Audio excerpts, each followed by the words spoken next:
استغفر الله العظيم. بسم الله الرحمن الرحيم. الحمد لله رب العالمين. اللهم صل وسلم على سيدنا محمد وعلى آل سيدنا محمد. ولما نظم الفكر من دراري الأوصاف المحمدية عقودا توجهت إلى الله متوسلا بسيدي وحبيبي محمد صلى الله عليه وسلم أن يجعل سعي فيه مشكورا وفعلي فيه محمودا، وأن يكتب عملي في الأعمال المقبولة وتوجهي في التوجهات الخالصة والصلات الموصولة. اللهم يا من إليه تتوجه الآمال فتعود ظافرة، وعلى باب عزته تحد الرحال فتغشاها منه الفيوضات الغامرة. نتوجه إليك بأشرف الوسائل لديك سيد المرسلين عبرك الصادق الأمين سيدنا محمد الذي عمت رسالته العالمين، أن تصلي وتسلم على تلك الذات الكاملة مستودع أمانتك وحفيظ سرك وحامل راية دعوتك الشاملة، الأب الأكبر المحبوب لك والمخصص بالشرف الأفخر في كل موطن من مواطن القرب ومظهر، قاسم إمدادك في عبادك وساقي كؤوس إرشادك لأهل ودادك سيد الكونين وأشرف الثقلين، العبد المحبوب الخالص المخصوص منك بأجل الخصائص. اللهم صل وسلم عليه وعلى آله وأصحابه وأهل حضرة اقترابه من أحبابه. اللهم إنا نقدم إليك جاه هذا النبي الكريم ونتوسل إليك بشرف مقامه العظيم أن تلاحظنا في حركاتنا وسكناتنا بعين عنايته، وأن تحفظنا في جميع أطوارنا وتقلباتنا بجميل رعايتك وحصين وقايتك، وأن تبلغنا من شرف القرب إليك وإلى هذا الحبيب غاية آمالنا، وتتقبل منا ما تحركنا فيه من نياتنا وأعمالنا، وتجعلنا في حضرة هذا الحبيب من الحاضرين وفي طرائق اتباعه من السالكين، ولحقك وحقه من المؤدين ولعهدك من الحافظين.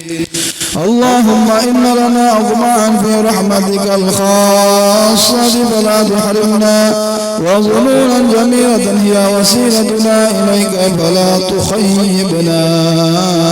آمنا بك وبرسولك وما جاء به من الدين، وتوجهنا به إليك مستشفعين أن تقابل المذنب منا بالغفران، أن تقابل المذنب منا بالغفران، أن تقابل المذنب منا بالغفران، والمسيء بالإحسان والسائل بما سأل والمؤمل بما أمل، وأن تجعلنا ممن نصر هذا الحبيب ووازره ووالاه وظاهره، وعما ببركته وشريف وجهته أولادنا ووالدينا وأهل قطرنا ووادينا وجميع المسلمين والمسلمات والمؤمنين والمؤمنات في جميع الجهات، وأدم راية الدين القويم في جميع الأقطار منشورة، ومعالم الإسلام والإيمان بأهلها معمورة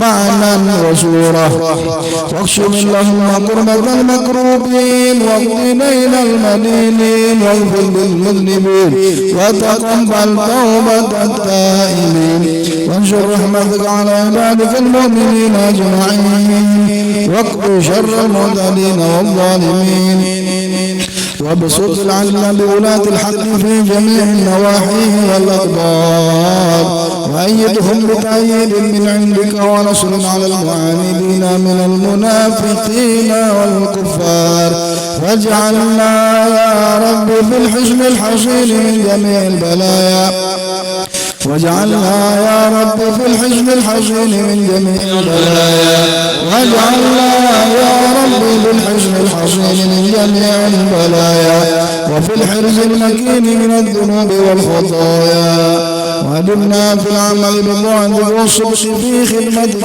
قائمين وإذا توفيتنا فتوفنا مسلمين مؤمنين واختم لنا منك بخير أجمعين وصل وسلم على هذا الحبيب المحبوب للأجسام والأرواح والقلوب وعلى آله وصحبه ومن إليه منسوب آخر دعوانا الحمد لله رب العالمين سبحان ربك رب العزة عما يصفون وسلام على المرسلين والحمد لله رب العالمين.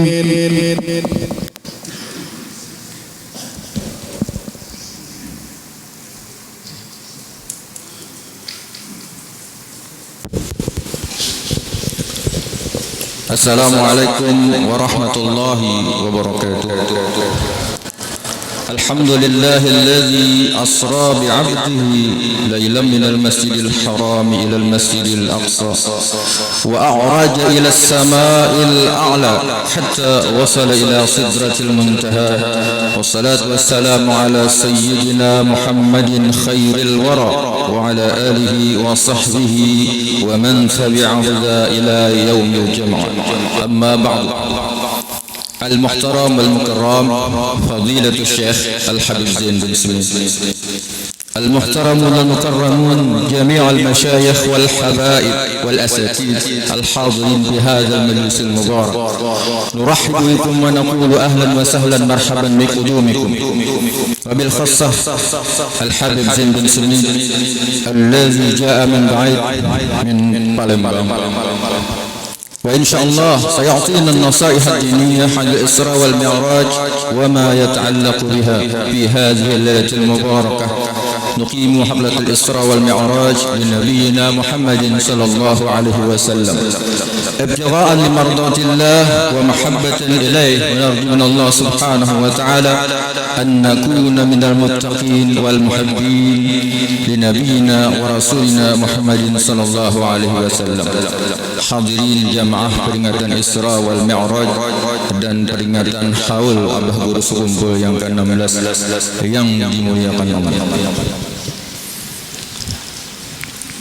Untuk menghemat waktu, ulun langsung aja membacakan susunan acara yang akan kita laksanakan pada malam hari ini. Acara pertama, pembukaan. Tadi sudah kita buka dengan pembacaan Maulidul Habsyi. Acara yang kedua, pengajian ayat-ayat suci Al-Quran.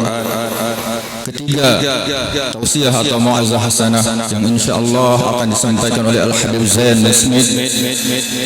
Acara keempat, tahlil doa haul untuk almarhum Abah Guru Sekumpul, dan kelima penutup.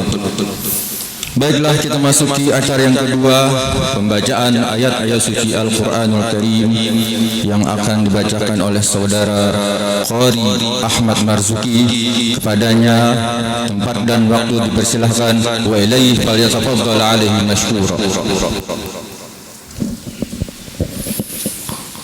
Assalamualaikum warahmatullahi wabarakatuh.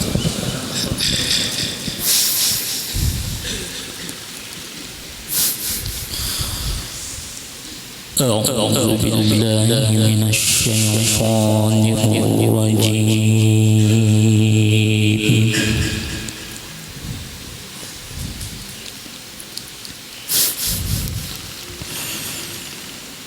بسم الله الرحمن الرحيم.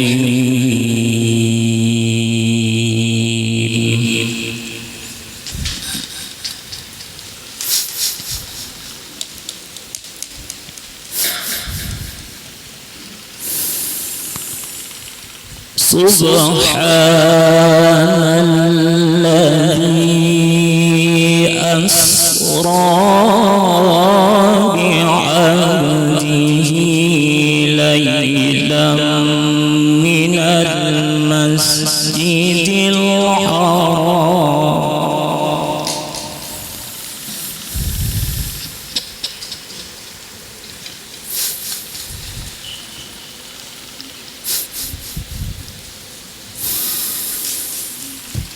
من المسجد الحرام إلى المسجد الأقصى الذي باركنا حوله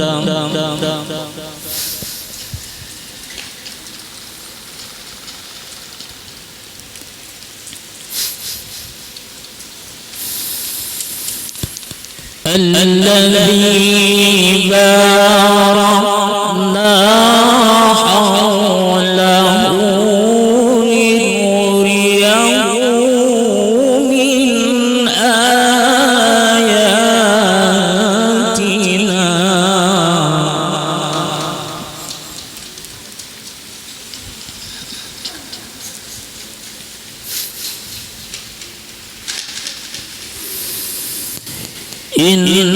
إنه هو السميع البصير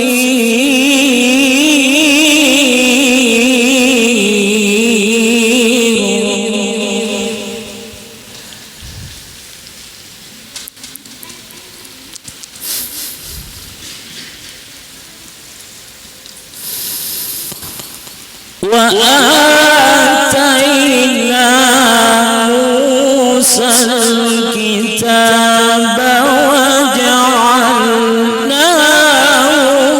هدى لبني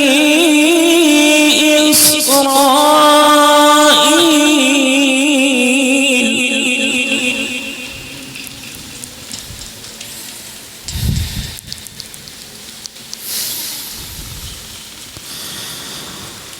هدى لبني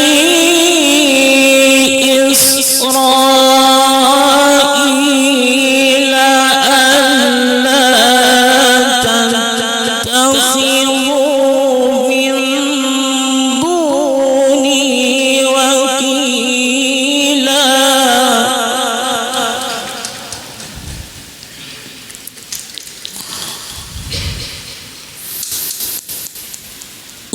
ذرية من حملنا مع نوح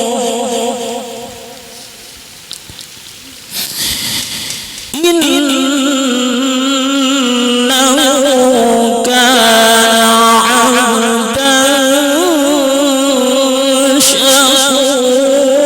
شكورا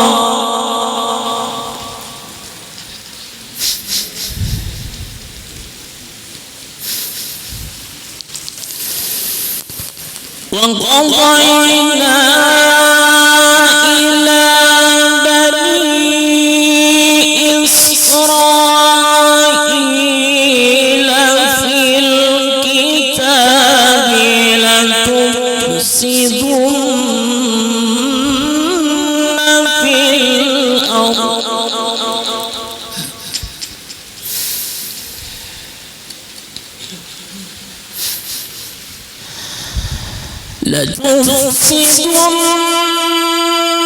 في الأرض مرتين ولتعلن علوا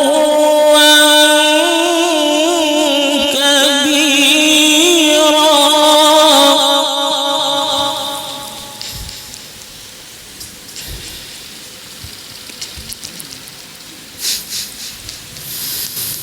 فإذا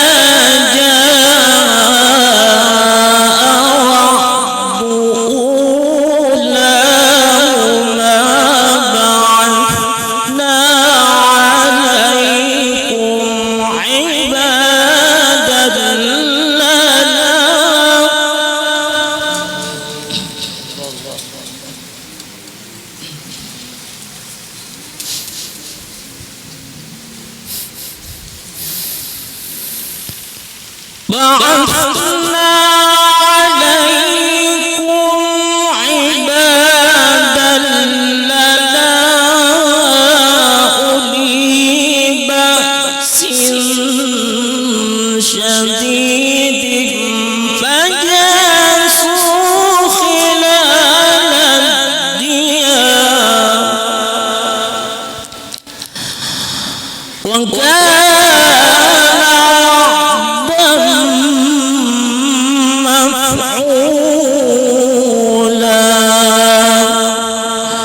صدق الله العظيم. السلام عليكم ورحمة الله وبركاته. Terima kasih kami ucapkan kepada saudara Qari yang telah membacakan ayat-ayat suci Al-Quran tadi. Semoga Qari yang membaca dan kita semua yang hadir mendengarkannya mendapatkan pahala di sisi Allah Subhanahu wa taala. Jazakumullah khairal jazaa. Amin ya rabbal alamin. Selanjutnya memasuki acara ketiga, acara inti yang kita tunggu-tunggu pada malam hari ini, tausiah atau mau'izah hasanah yang akan disampaikan oleh Al-Habib Zain bin Smith kepada Habib. Waktu dan tempat dipersilahkan. Fa ilaihi wa ilaihi falyatafaddal ilaihi mashkura.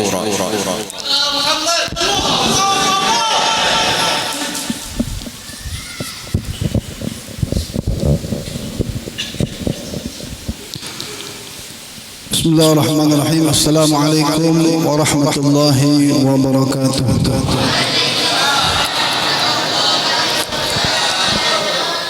الحمد لله الذي هدانا لهذا وما كنا لنهتدي لولا أن هدانا الله.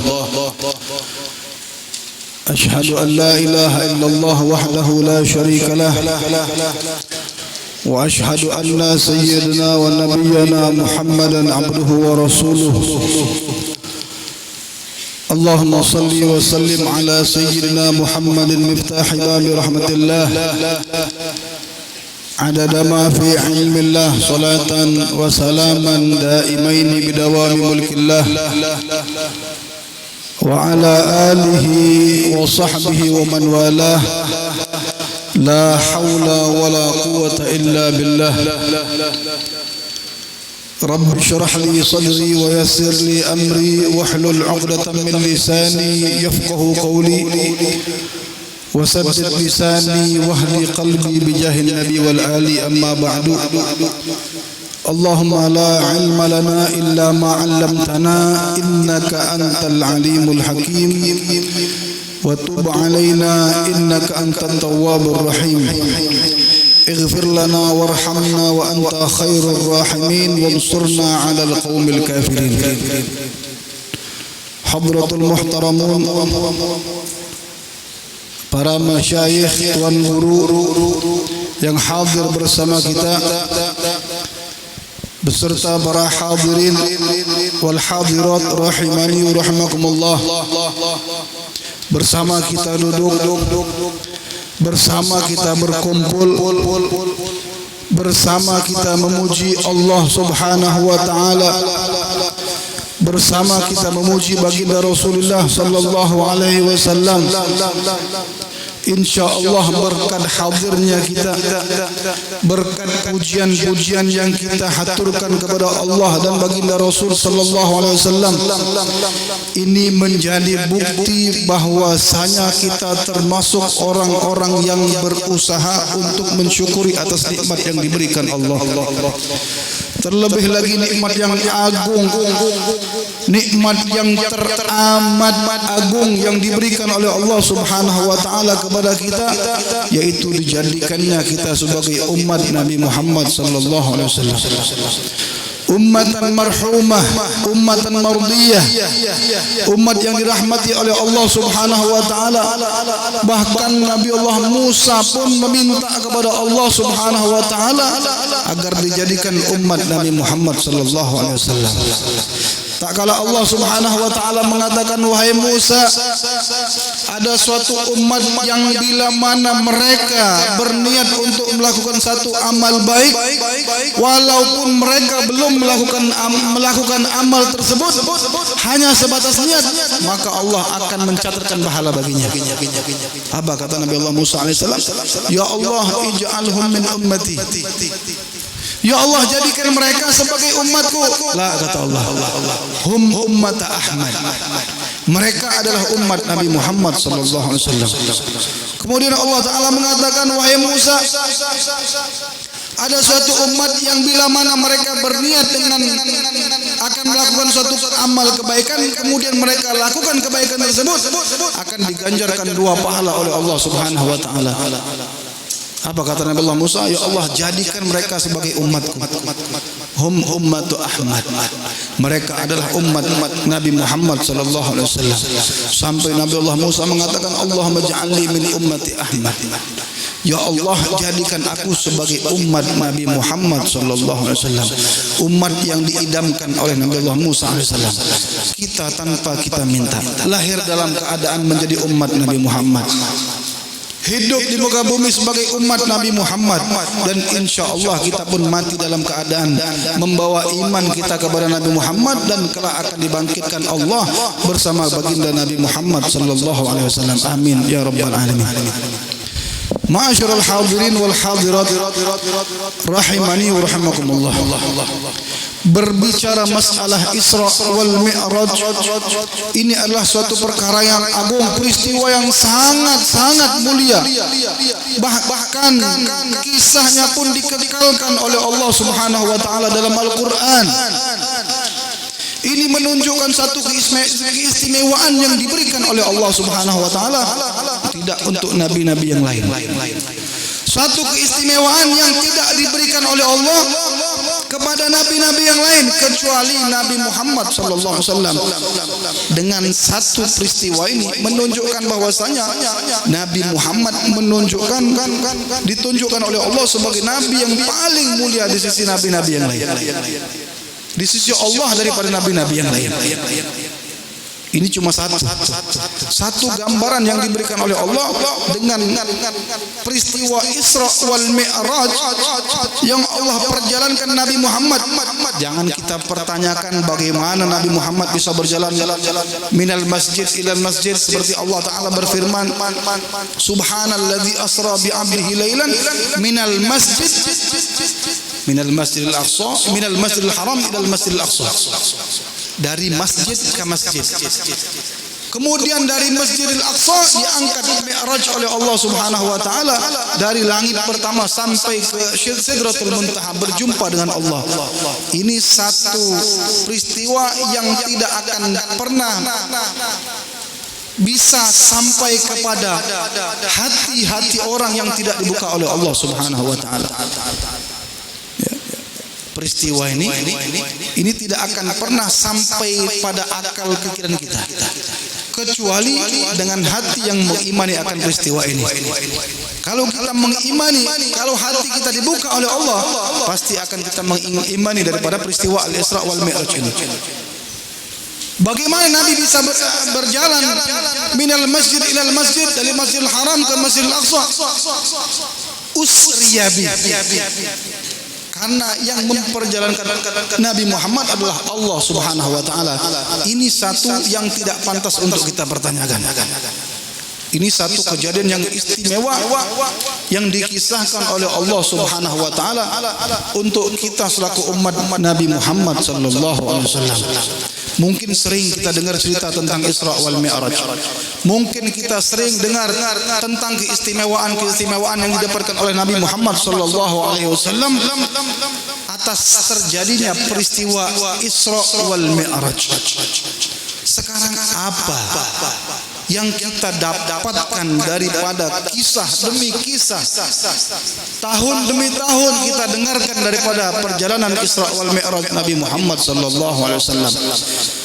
Apakah hati kita bertambah keimanan?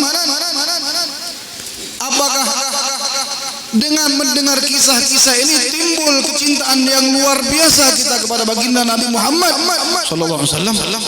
Kalau seandainya timbul keimanan dan kecintaan yang sangat kuat kepada baginda Nabi sallallahu alaihi wasallam, pasti akan menampakkan daripada diri kita untuk melakukan hal-hal yang diridhai oleh Allah Subhanahu wa taala.